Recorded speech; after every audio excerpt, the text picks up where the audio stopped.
아브라함이 이제 죽었습니다. 75살 때 고향 갈대아를 떠나면서 시작되었던 그 이민자의 삶이 175세가 될 때까지 약 100년간 나그네로 살다가 죽었습니다. 그러나 아브라함은 죽었지만 하나님께서는 죽지 않으시죠. 아브라함은 죽었지만 하나님의 언약은 계속되는 것입니다. 성경에 아브라함만큼 위대하고 훌륭한 사람이 없죠. 가장 훌륭한 사람 중에 한 사람이 아브라함입니다. 그러나 아브라함이 그렇게 중요하고 사람들에게 존중을 받는 이유는 어디 있는가 하면 그 사람 됨됨이가 아니고 그가 하나님의 언약을 가졌다는 점에 있습니다. 하나님께 언약을 받았다 하는 것이 아브라함이 아브라함 되게 하는 가장 궁극적인 이유입니다.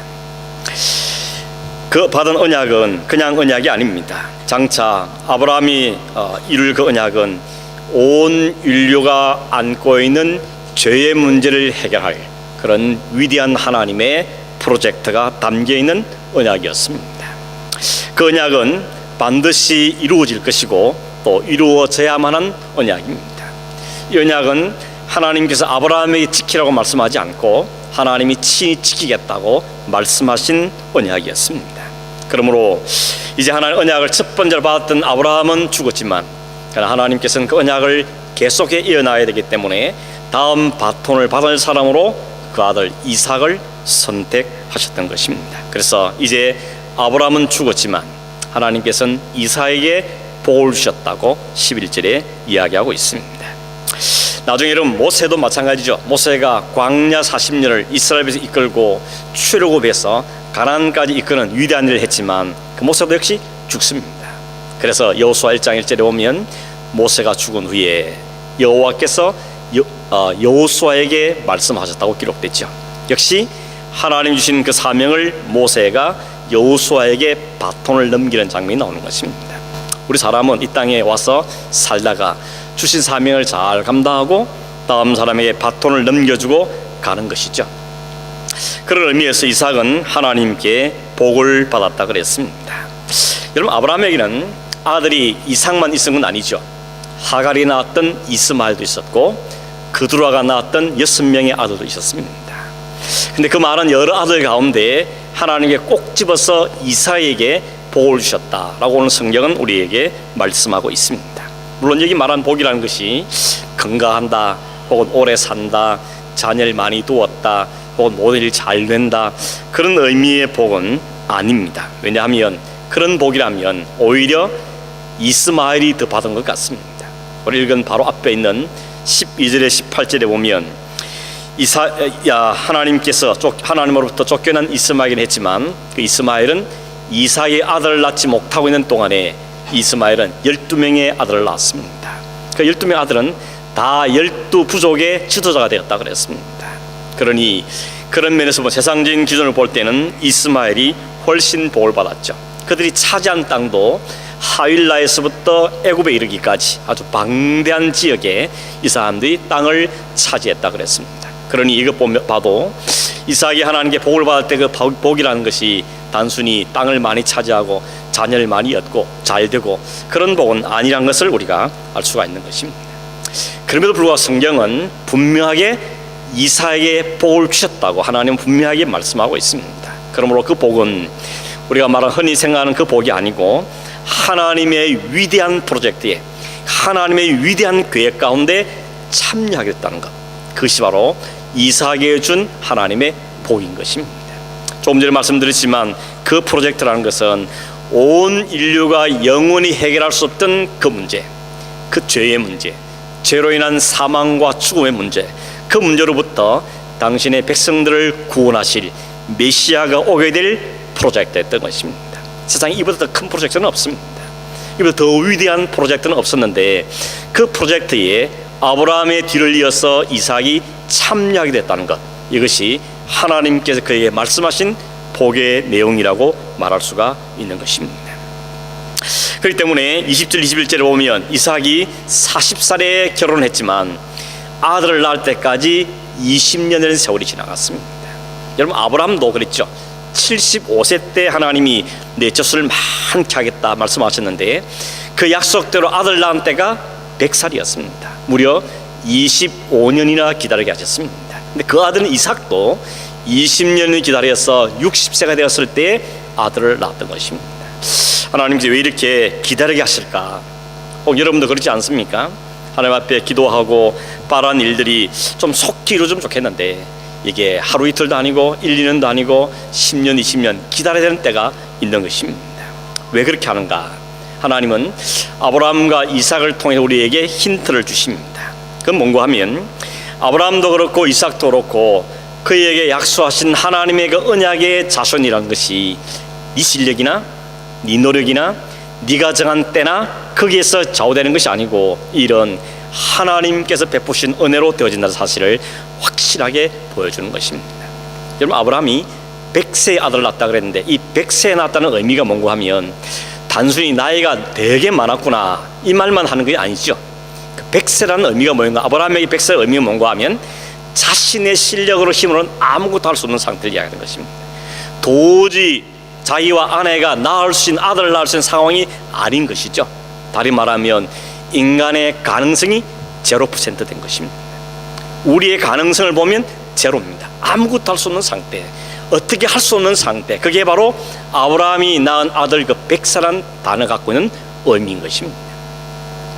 마찬가지로 이 이삭도 20년을 기다려서 그가 아들을 낳은 것 역시도 하나님 비록 그에게 언약의 후손이란 복을 허락하셨지만 그 복을 이루실 리가 하나님이란 사실, 네가 그 복을 이루는 것도 아니고 내게 달려있는 것이 아니고 하나님이 하시는 거다 하는 것을 이삭에게까지도 확실하게 보여주기 위해서 아버지와 똑같은 기다림의 시간을 보내게 하시는 것을 볼 수가 있는 것입니다. 우리에게 나아가면 나중에 진짜 약속의 후손이신 예수 그리스도 오셔서 그 예수 그리스도 인하여서 오늘날 하나님의 백성들인 교회가 탄생한 일도 하나님께서 언약에 따라 하신 일이다 하는 것을 하나님의 은혜와 예수 그리스도 십자가와 부활로 인해서 이루어진 사실을 우리에게 힌트를 우리 미리 보여주는 사건이라고 말할 수가 있는 것입니다. 여러분, 성경을 보시면 하나님께서 일하시는 방식이 언제나 이렇다는 걸 알 수 있습니다. 항상 하나님은 인간의 가능성을 제로로 만드신 다음에 그제서야 하나님이 일하기 시작하더라는 것입니다. 우리의 기도는 좀 다르죠. 그러나 하나님이 일하시는 방식은 언제나 우리의 가능성을 다 끌어내려서 제로로 만든 다음에 도저히 내가 뭘 할 수 없는 그 상태에 있을 때 하나님은 그때 비로소 일하기 시작하더라는 것입니다. 어떤 분이 그런 말을 했습니다. 인간의 끝이 하나님의 시작이다 이런 말을 했습니다. 미국에 목회하고 계시는 그 강준민 목사님 분이 계시는데 이분이 책을 많이 썼습니다.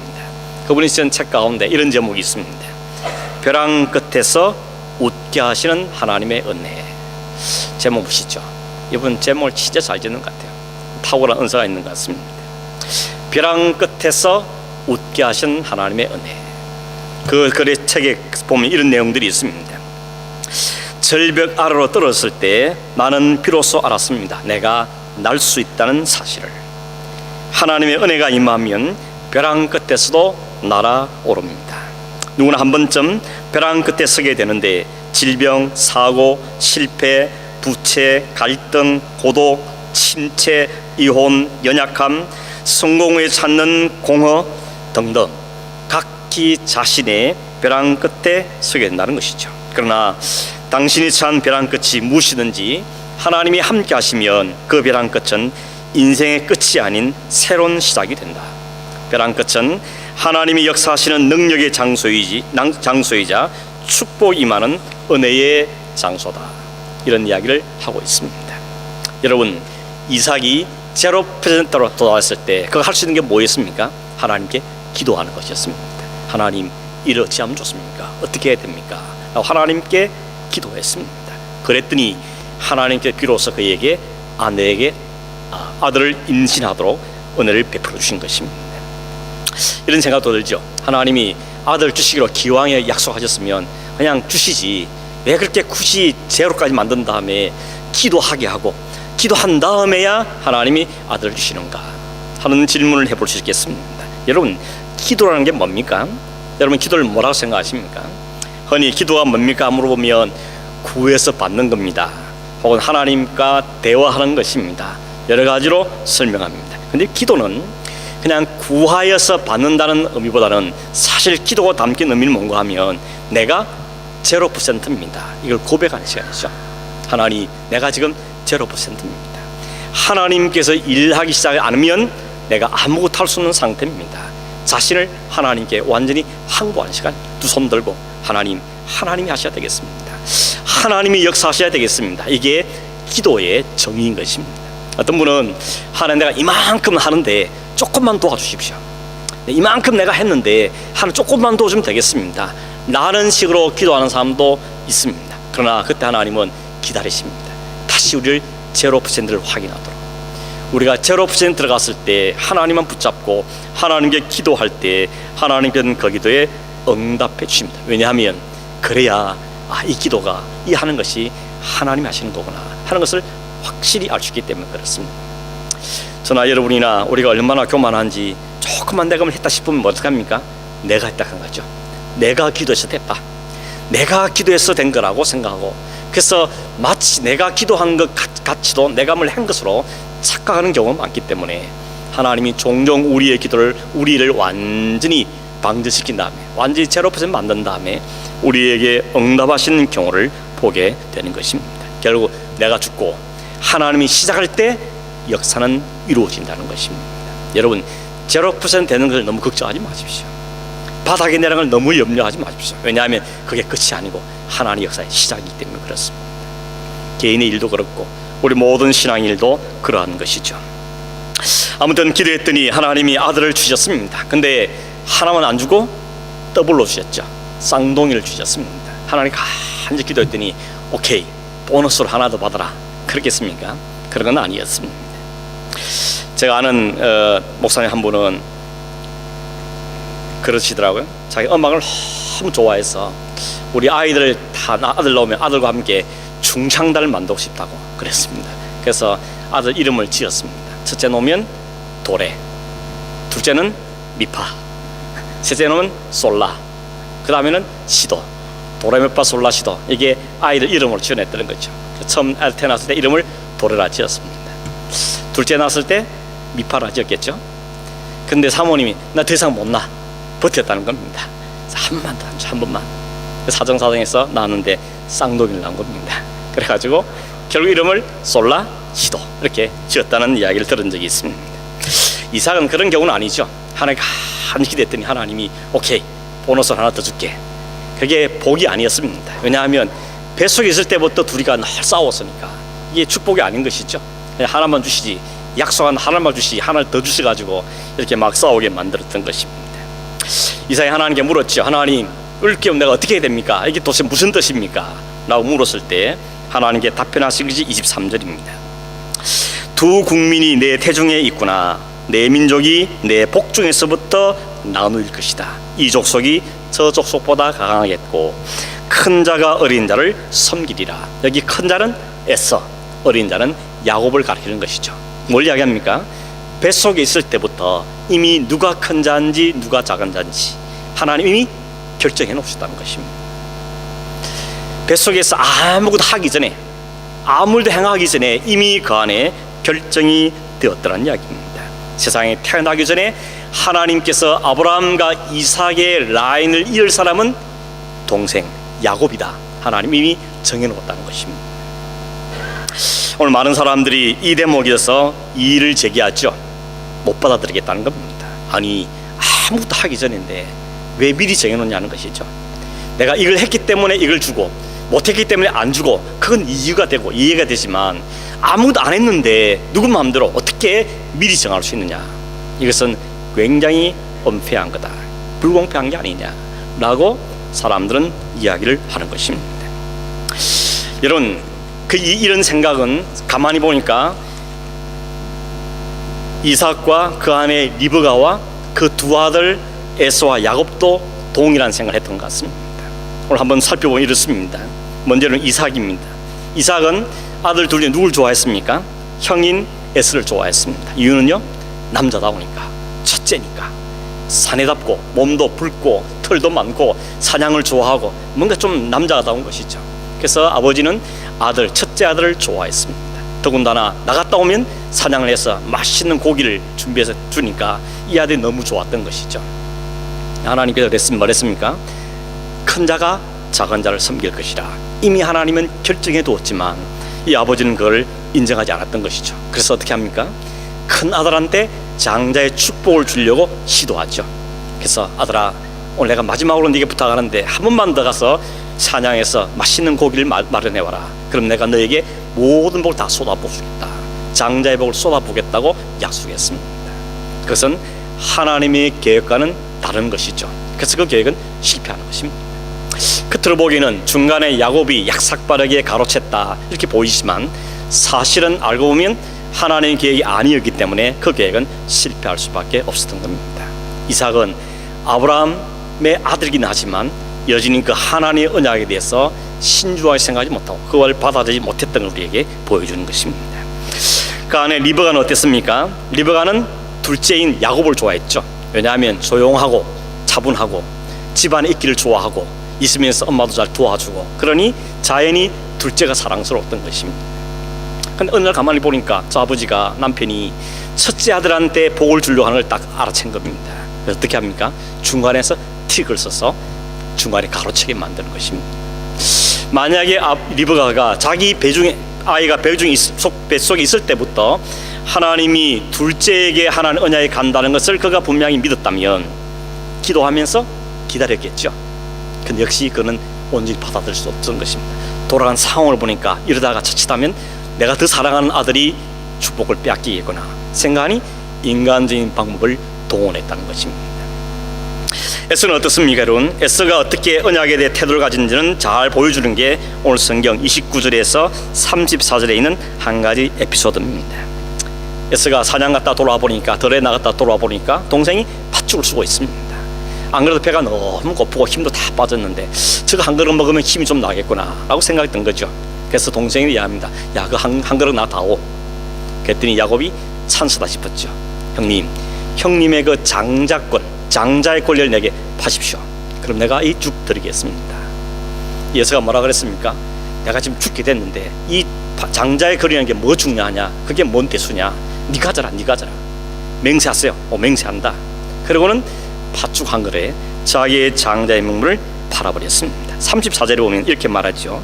에서가 장자의 명분을 가볍게 여겼다 그랬습니다. 우리 성경에는 가볍게 여겼다고 이게 가볍게 말하지만 실제 히브리어 말로 보면 가볍게 했다는 말이 무슨 뜻인가 하면 업신여겼다 혹은 경멸했다는 뜻을 가지고 있습니다. 뭘 경멸한 겁니까?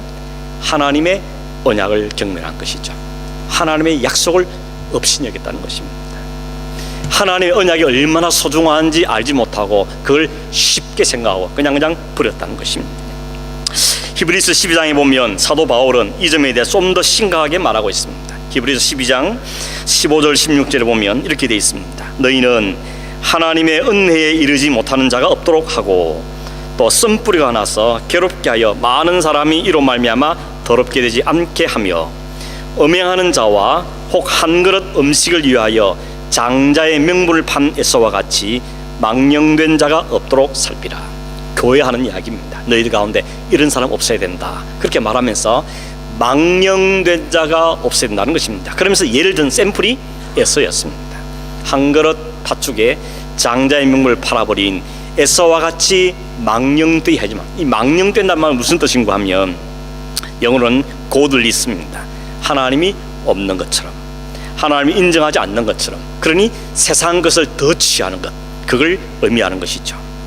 하나님의 언약을 알기를 세상의 팥죽 한 그릇보다 더 가치를 안 두는 것 그게 바로 godless였습니다. 그게 바로 망령되게 행하는 것이죠. 너희들은 그러면 안 된다는 겁니다. 하나님의 언약과 하나님 말씀과 하나님 복이라는 그 가치 그 소중함을 잘 기억해야 된다는 것입니다. 그걸 세상에 팥죽 한 그릇에 팔아버리는 그런 망령됨을 행하지 말라고 경고하고 있는 것입니다. 이거 보면 에스가 하나님 언약을 하나님 그 말씀을 제대로 받아들이지 않았다는 것을 우리가 알 수 있는 것입니다. 그러면 당사자인 주인공인 야곱은 어떻습니까? 그 야곱의 특징을 잘 보여주는 게 오늘 26절이죠. 26절에 보니까 먼저 엄마 뱃속에서 나가는 형의 발꿈치를 잡았다 그랬습니다. 그래서 이름이 야곱입니다. 야곱은 히브리어로 발 뒤꿈치를 잡았다는 뜻입니다. 근데 이 단어가 나쁜 의도로 사용될 때는, 나쁜 뜻으로 사용될 뭔가 하면 사기를 쳤다, 속였다, 이런 뜻을 가지고 있습니다. 그래서 야곱은 사기꾼이다, 이렇게도 말하는 것이죠.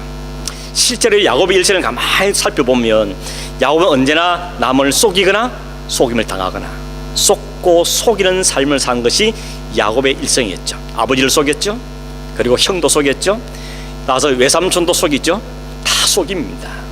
나중에 이걸 되돌려 봤습니다. 외삼촌에게 속임을 당하지 않습니까? 이런 일들을 겪게 되는 것을 보게 되는 것입니다. 만일 야곱이 하나님께서 이미 나에게 하나님과 언약의 통로로 사용할 것을 약속하셨다는 것을 그가 굳게 믿고 그걸 잘 붙잡았더라면 이렇게 많은 얕은 인간적인 수를 안 썼겠죠. 기다리면서 어느 때가 하나님 때입니까? 어떻게 하는 뜻을 이루실 겁니까? 그러면서 잠잠히 기다리셨을 텐데 그렇지 않았기 때문에 자기가 동원할 수 있는 모든 인간이 다 동원해서 그 축복권을 억지로 빼앗았던 것입니다. 여러분, 야곱이 형에게 빼앗은 게 맞습니까? 아니면 하나님 주신 겁니까? 겉으로 보기는 수단과 방법을 동원해서 뺏은 것은 보이지만 만약 하나님이 주시지 않았더라면 가질 수 없는 것입니다. 그가 뺏은 것이 아니라 하나님께서 그에게 주신 것이었죠. 결과적으로 야곱은 에세의 장자권을 그가 받았고 이삭의 언약을 잇는 사람이 되었습니다. 그래서 우리는 성경 볼 때마다 아브라함과 이삭과 에세의 하나님이 아니고 아브라함과 이삭과 야곱의 하나님이라고 부르고 있는 것이죠. 하나님 언약이 이삭과 야곱을 통해서 이어져 가게 되는 것입니다. 그렇다고 해서 야곱이 계획한 대로 된 겁니까? 아닙니다. 야곱이 아버지를 속였을 때 당장 장자의 축복을 받은 것이 보이지만 그러나 그 바로 다음에 이런 게 뭔가 하면 쫓겨가는 것이죠. 형을 피해서, 아버지를 피해서 외삼촌 집으로 도망가는 삶을 삽니다. 그때부터 나머지 모든 야곱의 일생은 나그네 삶입니다. 도망다니는 삶을 산 것이죠. 여러분, 결국 나중에 애고의 바로 앞에 섰을 때에 바로가 야곱에게 묻습니다. 당신 나이가 얼마나 됐습니까? 물었더니 야곱이 뭐라고 대답하는가 하면 창세기 4장 47장 9절에 보면 이렇게 대답했습니다. 내 나그네의 길의 세월이 130년이니이다. 130살은 이야기죠. 내 나이가 얼마 못 되니 우리 조상의 나그네 길의 연조에 미치지 못하나 험악한 세월을 보내었나이다. 내가 130살인데 물론 우리 조상에 비하면 내가 오래 산 건 아닙니다. 그러나 그 짧은 생이지만 내가 참 험악한 세월을 살았습니다 라고 이야기하는 것입니다. 왜 험악한 세월을 살았습니까? 속고 속이는 삶의 결과 그에게 그렇게 주어졌던 것이죠. 야곱은 나중에 12아들을 낳죠. 12아들 중에 누구를 제일 사랑했습니까? 요셉. 요셉을 왜 사랑했습니까? 자기가 제일 사랑하는 라헬이 낳은 첫 번째 아들이기 때문에 그 요셉을 특별히 사랑했습니다. 근데 하나님의 언약이 요셉부터 이어졌습니까? 아니죠. 유다를 통해서 이어졌습니다.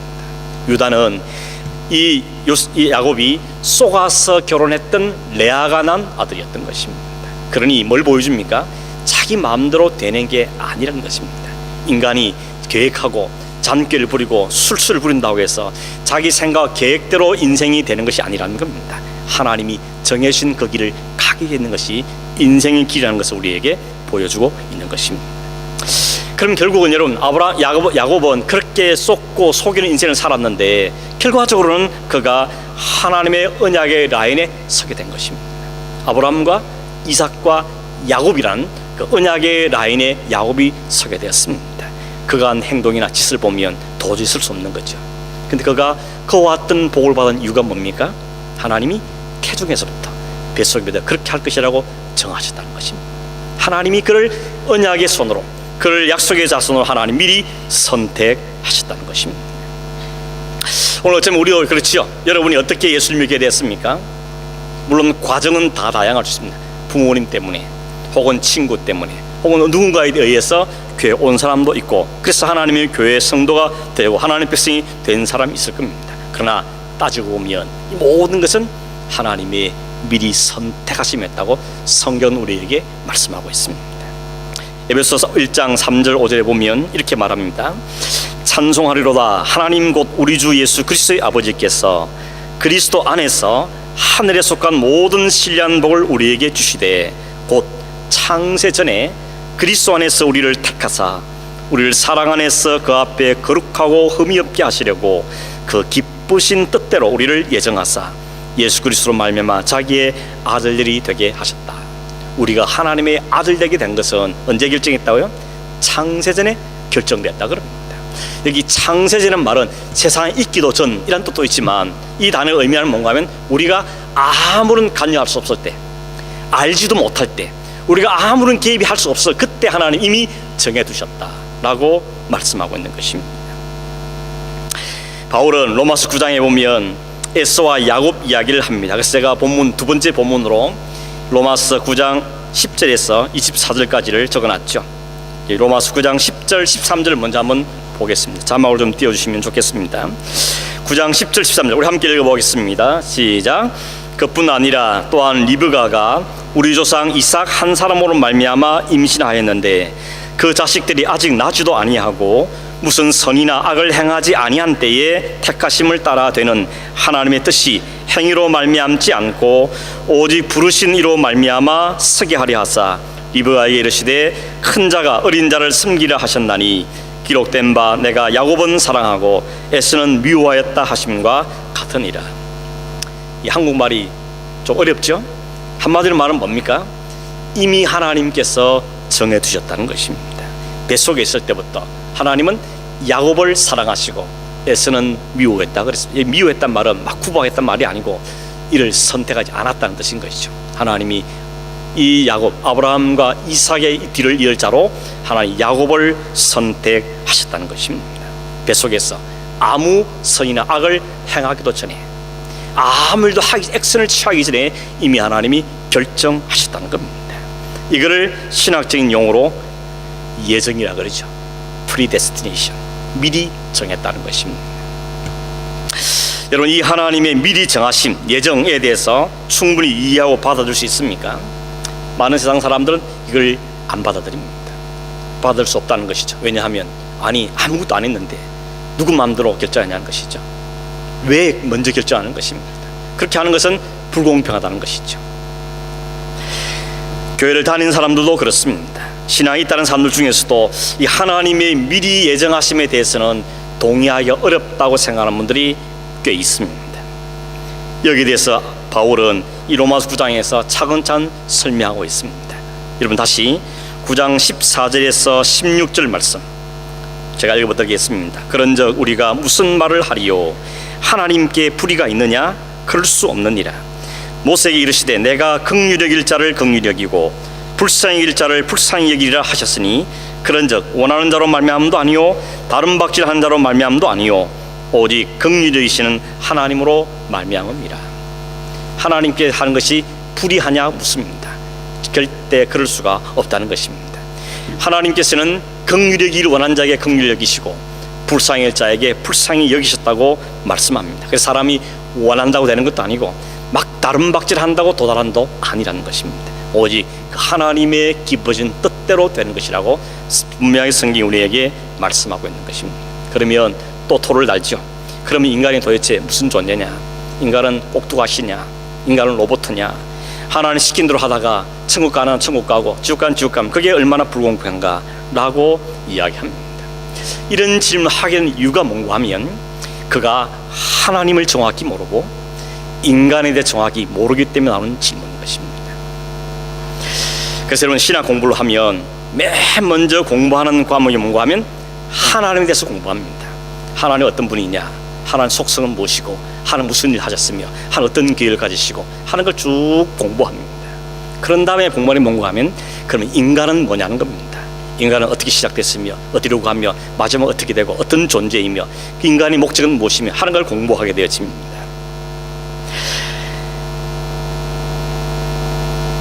그 다음에 반드시 따르고 자연스럽게 따르는 과목이 뭔가 하면 기독론입니다. 기독론이라는 것은 그리스도론, 예수 그리스도에 배우게 되는 것이죠. 하나님을 알고 인간을 알게 되면 반드시 그리스도를 아는 쪽으로 가게 돼 있다는 것입니다. 이 짧은 시간에 다 설명하기 어렵죠. 그래서 우리 교회에 앞으로 튤립 스쿨이다 하는 걸 공부를 좀 하는 클래스를 열 생각을 갖고 있습니다. 지금 차근차근 준비하고 중에 있는데 세 가지 공부를 마친 다음에 하신 분들은 참여할 수 있습니다.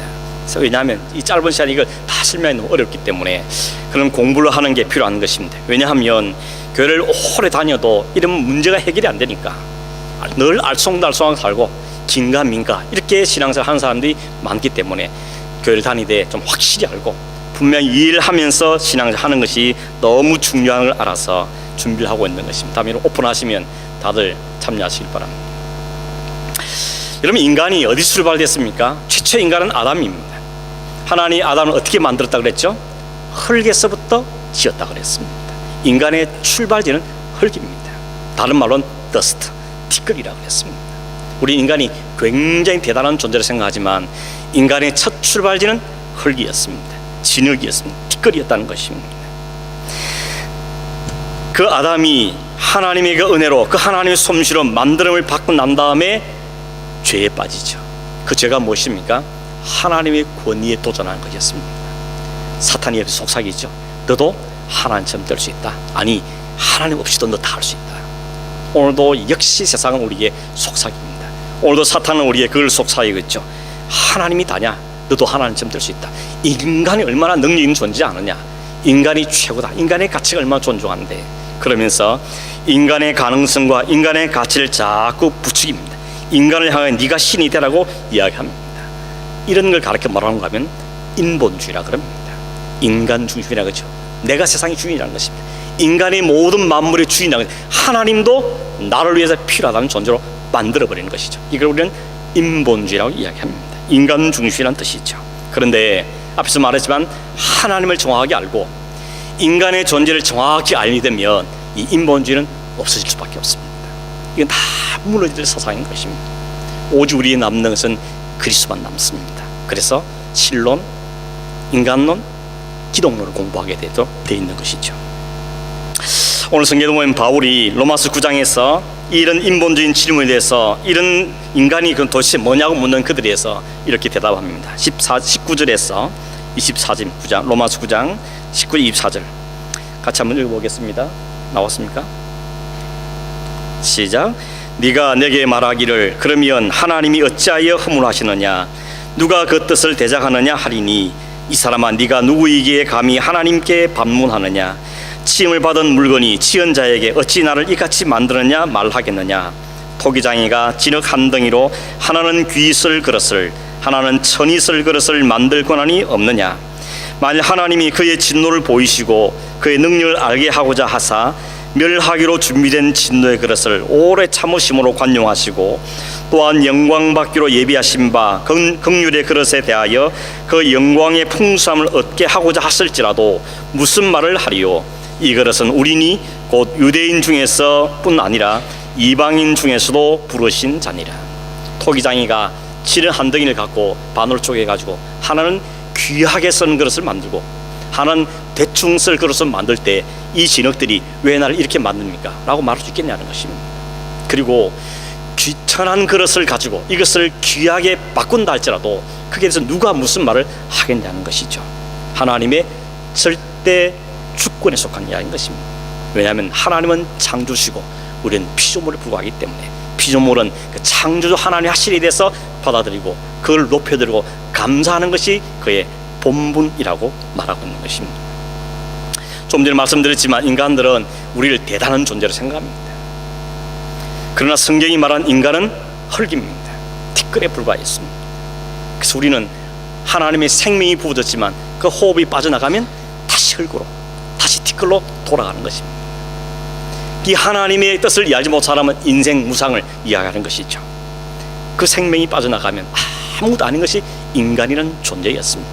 그런데 그렇게 다시 흙으로 돌아오고 말 인간들을 하나님께서 그 안에 영원한 생명을 불어넣으셔서 하나님의 아들로 만드시고 하나님 자녀로 만드셔서 하나님과 함께 하시겠다고 말씀한 것이 하나님 우리 주신 은혜요 축복인 것입니다.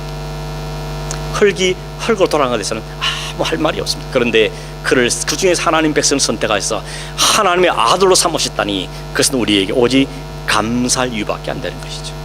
하나님께 찬송. 불공평하다. 뭐가 불평한 겁니까?